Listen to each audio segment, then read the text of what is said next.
So hey guys, so welcome to another Warframe video, and Baro has come once again, and on PC he's on the La Runda Relay on Mercury. And right off the bat we have a new item called the Inaros tomb scene. This is a scene for Captura that consists of the entire tomb that you go to during the Sons of Inaros questline. And this is hands down the best Captura scene that we have right now, and I am really excited to get some really cool shots in there. It has so many different areas and features that you can work with, like in the center of the tomb where you have the massive Inaros statue.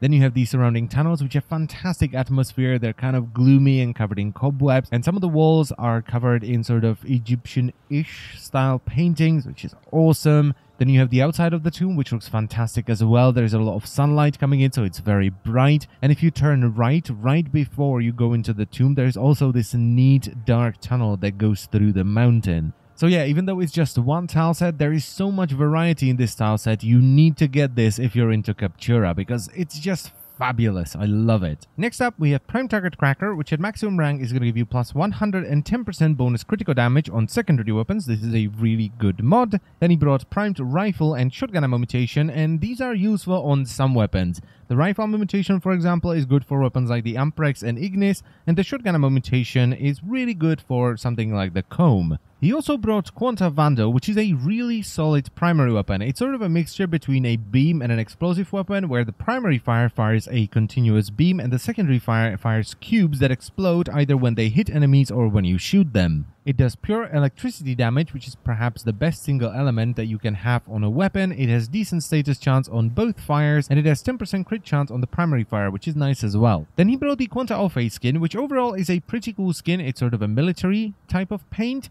but it's especially good if you want to use the Vando version of the Quanta, because if you're just using the standard skin for the Vando, you cannot change the color of the weapon, but if you put on the Ofe skin, you can, which is really nice. Then he brought the Mantis Prisma skin, which is a fantastic looking skin for the Mantis landing craft, and I would definitely recommend you pick this up if you're using the Mantis. He also brought the teer Sagatra, which is just a cosmetic accessory for your melee weapons that kind of dangles off the handle, and I'm not a big fan of this one, mainly because of the way it attaches to the handle. It looks alright on some melee weapons, but on others, especially if they're like dual-wielded weapons, it looks really weird. Then he brought the original teer Siandana, which is fairly basic, but it does look nice on some Warframes. Then he brought all three of the Assassin Beacons, so the Gooserak 3, Stalker, and Zanuka Hunter one, which are used to lure in their respective assassin. And to use one of these, you simply have to equip it into your gear slot and then go to a planet where the assassin would normally spawn. So if you want to spawn in the Gooserak 3, you have to go to a Grenier planet. If you want to spawn Zanuka Hunter, you have to go to a Corpus planet, and it doesn't matter where you go for the Stalker. Once you're there, simply go to your gear and use the beacon, which will throw it on the ground, consume it, and spawn the assassin.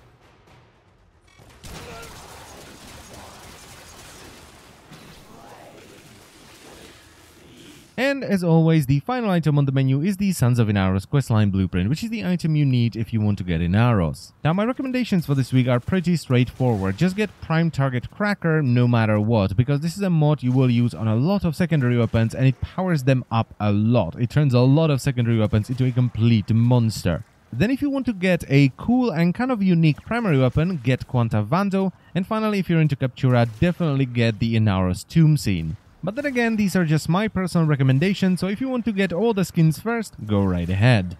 And that's pretty much it for Baro this week, so I thank you very much for watching, as always, and I will see you next time. Bye bye.